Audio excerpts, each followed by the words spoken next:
बिस्मिल्लाहिर्रहमानिर्रहीम। अस्सलाम वालेकुम व्यूअर्स, मैं मिस्टर भाई।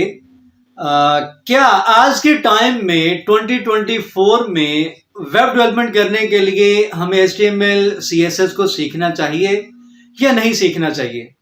तो आज की वीडियो में इसी चीज को हम जरा डिस्कस करेंगे कि क्या हम आज भी HTML CSS को सीखेंगे या नहीं सीखेंगे। तो वीडियो स्टार्ट करने से पहले चैनल को जिन्होंने अभी तक सब्सक्राइब नहीं किया वो पहले चैनल को जरूर सब्सक्राइब कर लें और बेल आइकन को जरूर प्रेस कर लें ताकि आपको हर आने वाली वीडियो का नोटिफिकेशन मिल सके। तो आइए वीडियो की तरफ चलते हैं। वीडियो बहुत ही इंटरेस्टिंग है क्योंकि बहुत से लोगों में टाइम के साथ साथ मैंने 2016 में HTML CSS पे वीडियोस बनाना स्टार्ट की थी और आज 2024 है, आज भी मैं HTML और CSS की बात क्यों कर रहा हूं ये मैं आप लोगों को अभी बता देता हूं। जितने भी न्यू कमर्स हैं जो कि इस फील्ड में आते हैं, वेब डेवलपमेंट की फील्ड में फ्रंट एंड डेवलपमेंट वगैरह करना चाहते हैं, सीखते हैं, तो उनके माइंड में ये चीजें होती हैं कि क्या मार्केट में अभी भी HTML CSS को लेके काम मिल सकता है या HTML CSS को लेके हम काम कर सकते हैं, क्या अभी भी इनको सीखने की जरूरत है या नहीं है। तो इस चीज का आंसर देने से पहले आप लोगों को मैं एक ग्राफ दिखाता हूं। ये आपके सामने ग्राफ नजर आ रहा है स्टैक ओवरफ्लो का, जो अभी रिसेंट सर्वे था 2023 में जो लॉन्च हुआ, 2024 का भी लॉन्च नहीं हुआ सर्वे। उस सर्वे की पिक्चर आपके सामने यहाँ पे नजर आ रही है। मैंने लास्ट ईयर भी इनके सर्वे पे वीडियो यहाँ पे बनाई थी, बट इस दफा मैंने ये सोचा कि क्यों ना मैं कुछ चीजों को टारगेट करूं स्पेसिफिकली ताकि आप लोगों को आइडिया हो सके कि हमें आज के टाइम में वेब में अगर आना है तो हमें क्या क्या सीखना चाहिए और क्या क्या नहीं सीखना चाहिए। तो यहाँ पे अगर आप लोग देखें, मैं जावास्क्रिप्ट की बात नहीं करूंगा, मैं डायरेक्ट HTML CSS पे आ जाता हूं।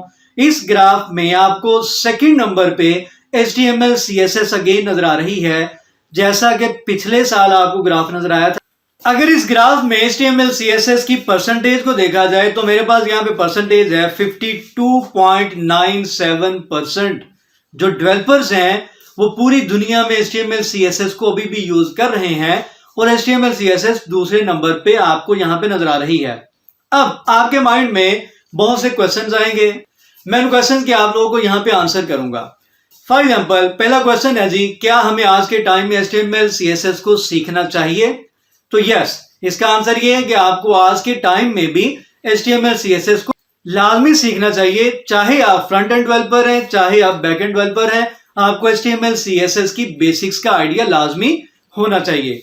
सेकंड क्वेश्चन ये है कि HTML CSS को हम सीख के क्या करेंगे। आजकल तो बिल्ट इन टेम्पलेट्स मिल जाते हैं, लाइक बूटस्ट्रैप है या डिफरेंट आप लोगों को मजीद टेम्पलेट्स वगैरह मिल जाते हैं। बहुत से फ्रेमवर्क्स हैं, बहुत सी लाइब्रेरीज हैं जिनको यूज करते हुए बेशुमार आप लोगों को थीम्स, बेशुमार आप लोगों को टेम्पलेट्स वगैरह मिल जाते हैं जिनको आप जस्ट क्या करते हैं, कस्टमाइज करते हैं। तो इसका आंसर ये है कि अगर आप लोगों को HTML CSS की हाउ नो नहीं होगी तो आप किसी भी थीम को या किसी भी टेम्पलेट को कस्टमाइज नहीं कर सकते। तो इसलिए आप लोगों को HTML CSS को फिर भी सीखना ही पड़ेगा। उसके बाद बात करते हैं कि HTML CSS को सीखते हुए क्या मार्केट में हम सरवाइव कर सकते हैं। तो इसका आंसर ये है कि जस्ट HTML और CSS को सीख के आप मार्केट में सरवाइव कर सकते हैं, बट मैं आप लोगों को यहां पे रिकमेंड ये करूंगा कि HTML CSS के साथ कोई फ्रेमवर्क लाइक बूटस्ट्रैप है, टेलविंड है, मटेरियल UI है, या इसके अलावा कोई भी आप फ्रेमवर्क है, कोई भी लाइब्रेरी है, उसको भी आप सीख लें। प्लस अगर जावास्क्रिप्ट को आप लोग सीख लेते हैं तो वो बहुत ही ज्यादा बेस्ट हो जाएगा। तो इसलिए आज के टाइम में भी HTML CSS को सीखे बगैर आप वेब डेवलपमेंट नहीं कर सकते। उसकी सिंपल सी एक एग्जांपल है, आप कोई भी वेबसाइट ओपन कर लें, आज के टाइम में कोई भी web application, web based project आप ओपन कर लें, उसका जितना भी UI आपको नजर आता है, जितना भी आपको इंटरफेस नजर आता है, वो सारे का सारा HTML CSS को यूज करके ही बना होता है।